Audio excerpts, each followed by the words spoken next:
Hello and welcome to TTV News with some latest events in TayNinhTV province. Ladies and gentlemen, on the evening of October 26, 2024, the provinces of TayNinh and Bắc Ninh collaborated to organize an artistic program themed TayNinh Bắc Ninh, the cultural exchange of two heritage regions. Present at the event, there was Mr. Nguyễn Văn Ninh, Member Politburo and Secretary of Human Security Party Committee, and from Bắc Ninh Province there were Mr. Nguyễn Anh Tuấn, a member of the Party Central Committee and Secretary Provincial Party Committee, and Mr. Vương Quốc Tuấn, an alternate member of the Party Central Committee, Deputy Secretary Provincial Party Committee, while from TayNinh side, there was Mr. Nguyễn Thành Tâm, a member of the Party Central Committee, Secretary Provincial Party Committee, Mr. Phạm Hùng Thái, Deputy Secretary Provincial Party Committee, and Mr. Nguyễn Thanh Ngọc, Deputy Secretary Provincial Party Committee. During the program, the artists from Bắc Ninh Quang Ho Theatre performed the various melodies of the Quang Ho folk songs recognized by UNESCO as an intangible cultural heritage of humanity. Additionally, artists from TayNinh Cultural Center showcased remarkable performances of singing and dancing, highlighting the beauty of TayNinh's land and the people, as well as its traditional crafts, including the well-known till-wetted rice paper and incense barking. Ladies and gentlemen, the People's Committee of TayNinh Province has issued a plan to carry out a land inventory and create a current land use map for 2024 across the province. The land inventory for 2024 aims to assess the current situation of land use at the communal, district and provincial levels, serving as a basis to evaluate land management and use over the past 5 years. This assessment will inform adjustments to land use planning at all levels for the 2021-2030 period, with a vision towards 2050, and is a crucial foundation for implementing strategies for socio-economic development, national defense and security through 2030, with a vision to 2045. The inventory will cover the area of various land types, the categories of users and entities assigned land by the state for management, as outlined in Article 4 of Circular No. 8, dated July 31, 2024, by the Ministry of Natural Resources and Environment regarding land statistic, inventory and mapping current land use. The specific inventory will also include units using land source from agricultural and forestry estates. The plan includes specific solutions for implementation. The deadline for finalizing data for the land inventory and creating the current land use map for 2024 will be uniformly conducted throughout the province until December 31, 2024. Ladies and gentlemen, to effectively implement Directive No. 40, dated November 22, 2014, from the Party Central Committee regarding enhancing the party's leadership in social policy related, localities in the province have prioritized allocating local budgets to the Bank for Social Policies to increase resources for poverty reduction and ensure social security. In the first 9 months of 2024, the Bank for Social Policies of the province received over 145 billion Vietnam dong in trust capital, bringing the total local trust capital to nearly 540 billion Vietnam dong, accounting for 12.4% of the total capital. And to strengthen and improve the quality of social policy credits in the province, its board of directors has tasked the Department of Finance with the compiling and reviewing the associates and units in legitimate fund sources in the province to advise the Provincial People's Committee to propose sending them to the Bank for Social Policies to mobilize loan capital for policy beneficiaries. It needs to enhance cooperation with the local authorities and the social political organizations to actively implement disbursement according to their side plan. Ladies and gentlemen, the roof of the southern region of Badem Mountain in TayNinh are keywords frequently searched on various online platforms. This shows that from on around, both domestic and international travelers are exploring this place as a destination for their visits. Along with its cultural values and the unique features of its landmarks, the fresh air and the multitude of blooming flowers are what make this place a special welcome for visitors everywhere. The first impression upon arriving at the roof of the southern regions is the cool Rasa, where various flowers bloom under the sun, such as the vibrant red flowers of the periwinkle and the remy beauty of the purple impatient valeriana. The flowers carry significant meanings for those who receive them. Visitors can also find the modest yellow and purple water lilies rising above the water surface, as well as the elegant and romantic beauty of multicolored roses, including yellow and red varieties. The scenery here is very rich and beautiful, full of colors. The flowers are vibrant. I think we should visit the gardens first, then explore and take photos to share with friends. This is my first time here and I find it wonderful. With this weather, the flowers are plentiful and thriving, like being in Đà Lạt. With the cool weather interspersed with warm sunny days, the climate is perfect. The climate is perfect for flowers to showcase their brilliant colors, welcoming everyone with open arms. The carefully arranged decorative scenes in the area also provide visitors with beautiful photos to save these moments. This is beautiful, very nice here. I've never been to Vietnam, so it's really nice to come to something nice and cool up here and lovely to see all the things. Beautiful flowers, just lovely colours and very, very nice for the eyes to look at. You can feel the air is much cleaner. It's just beautiful. It's so lovely and gentle up here with the topiary, the gardens. It's quite peaceful. Feels a bit magical. Yeah, it's lovely. There's some beautiful flowers. I don't know what they're called, but they're lovely. I just look around, it's just so beautiful and well kept, yeah. The vibrant red flowers are a unique highlight that both domestic and international visitors will always remember when coming here. Choosing to travel to Tay Ninh, visit the gardens at the mountain's foothills, and enjoy the beauty at the roof of the southern region has become a top choice for travelers everywhere.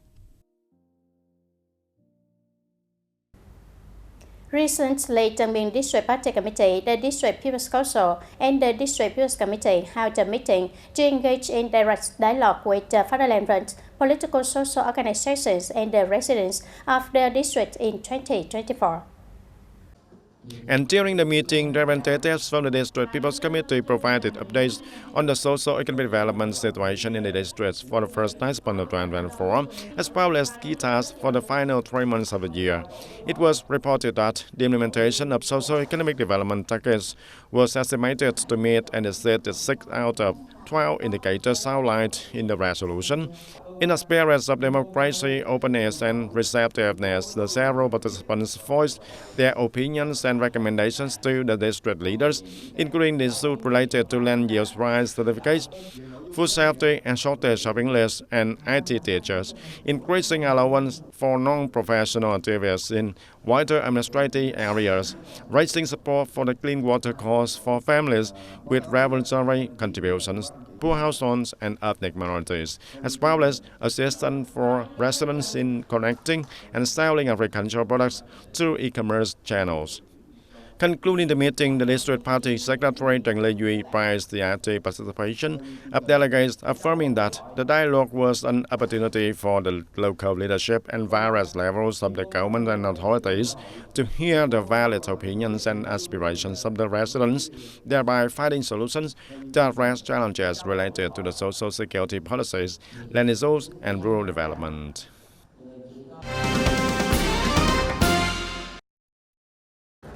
Tân Châu District Party Committee, District People's Council, and District People's Committee held a meeting to engage in direct dialogue with the fatherland political social organizations and the residents of the district in 2024. During the meeting, several notable opinions were raised, such as the need for a regular job information channel so that students know where to apply for jobs after graduation. Participants also urged relevant authorities to expedite the issuance of land use right certificates for for land transfer from Tân Biên Rubber Company back to the community. In his remarks, Mr. Nguyễn Văn Cường, Provincial Party member, District Party Secretary and Chairman of the District People's Council, emphasized that after this meeting, district leaders and heads of agencies should pay attention to effectively carrying out citizen engagement, arising complaints and responding to the legitimate requests and concerns of the public in accordance with party regulations and state laws, ensuring timely resolution to avoid prolonged issues that could cause public discontent. He also called for the mobilization of the entire political system and the community to proactively address and resolve emerging issues related to rural development, enhanced rural living standards, urban civilization, and the improvement of rural transportation infrastructure, aiming to best serve the residents' needs.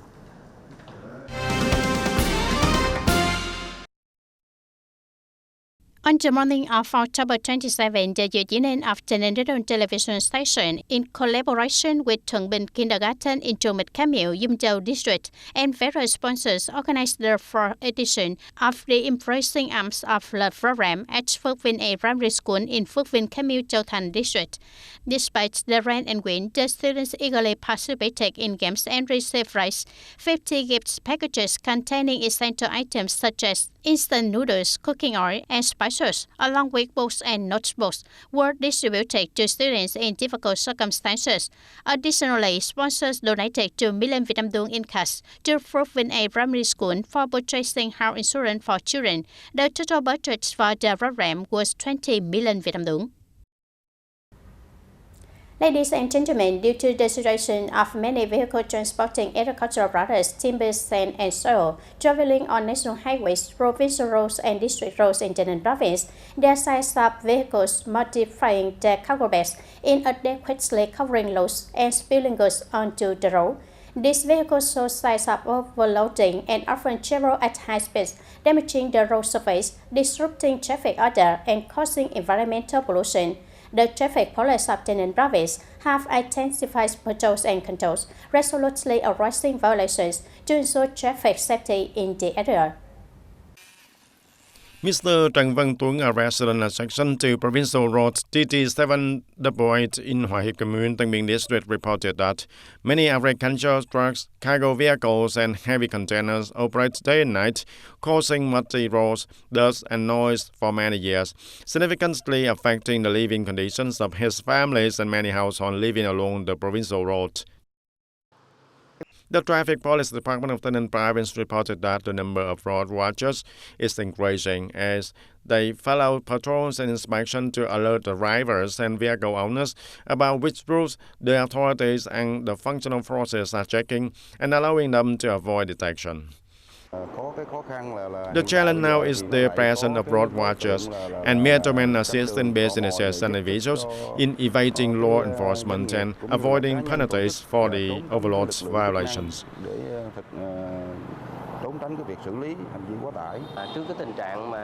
In light of the situation with overload transport vehicles carrying materials, goods, and agricultural products, Châu Thành District People's Committee is very concerned. We are directing specialized forces and the traffic police to mobilize for public awareness campaigns, along with the conducting patrols and controls to address the issue. We are currently working diligently to address this issue according to the directives of the Provincial Police Department, aiming to reduce accidents and stabilize compliance among the business with the traffic laws by the end of the year. Since the beginning of 2024, the traffic police in the Tây Ninh province have discovered and documented over 20,200 violations, issuing fines for nearly 19,000 cases, amounting of over 49 billion Việt Nam đồng. Among these, there were 622 documented cases of transporting overloaded goods and modifying cargo beds, with 449 cases penalized and totaling nearly 5 billion Việt Nam đồng.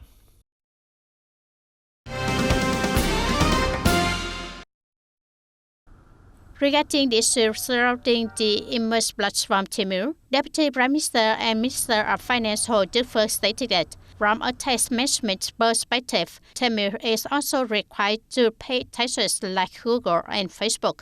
He has instructed the General Department of Taxation to review the progress of tax collection documentation for the Tamil e-commerce platform. Currently, the General Department of Taxation is verifying data and requires the declaration of tax payments. If there is no compliance, inspections and penalties will be imposed.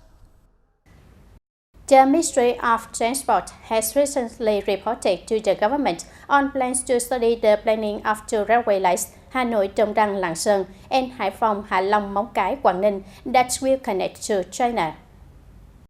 The Hanoi, Dong Dang, and Haiphong Halong Móng Cái railway lines, once invested in a course of 1,435 mm to connect with China, will contribute to boosting the cargo world. And the Ministry of Transport has approved non-refundable technical assistance from the Chinese government to study and plan the project and lay the groundwork for investment preparation. The ministry has also assigned the Vietnam Railway Administration to collaborate with the Chinese side to implement the detailed planning, which is expected to be completed by 2025, and providing a basis for assessing feasibility and determining the investment roadmap. Ladies and gentlemen, the Vietnam-Korea Friendship Cultural Festival 2024, organized by the South Korean Embassy in Vietnam and the Korean Tourism Organization, kicked off on the afternoon of October 26 in Ho Chi Minh City. This is the largest event of its kind to date, contributing to cultural exchange, tourism promotion, and strengthening the friendship between Vietnam and South Korea. In a lively atmosphere, many locals, tourists, and especially young people enthusiastically participated in various exciting activities at the festival held on Lê Lợi Street in District 1, Ho Chi Minh City. Visitors had the chance to experience many distinctive activities rich in Korean culture, including K-beauty makeup, trying on hanbok, traditional Korean games, making kimchi, and enjoying Korean cuisine. This is clearly an opportunity for cultural exchange between the two countries. South Korea is known for promoting culture through films and cuisine. I hope that Vietnam can also organize similar festivals in Korea to popularize Vietnamese culture. There are also some South Korean friends learning Vietnamese and exploring our culture, wearing áo dài. The event helped me learn more about their culture as well. Firstly, held in 2022, the event attracted over 12,000 visitors in 2023. After 3 editions, the Vietnam-Korean Friendship Cultural Festival has provided a rich cultural experience and served as a bridge for exchanges between the people of the two countries. This enhanced connections and contributes to the comprehensive strategic partnership and friendship between the peoples of Vietnam and South Korea. I feel very happy as a Korean experiencing many aspects of Vietnamese culture, and I see many Vietnamese people enjoying Korean culture. As a Korean, I'm very grateful. If you want to learn about Korea, come here and experience it. The event will take place over 2 days, October 26-27, featuring many special activities such as traditional Vietnamese Korean art performances, a hanbok áo dài fashion show, music programs with famous artists from Vietnam and South Korea, along with promotional activities for Korean tourism. And that's all for today, TTV News. Thank you for being with us and goodbye for now.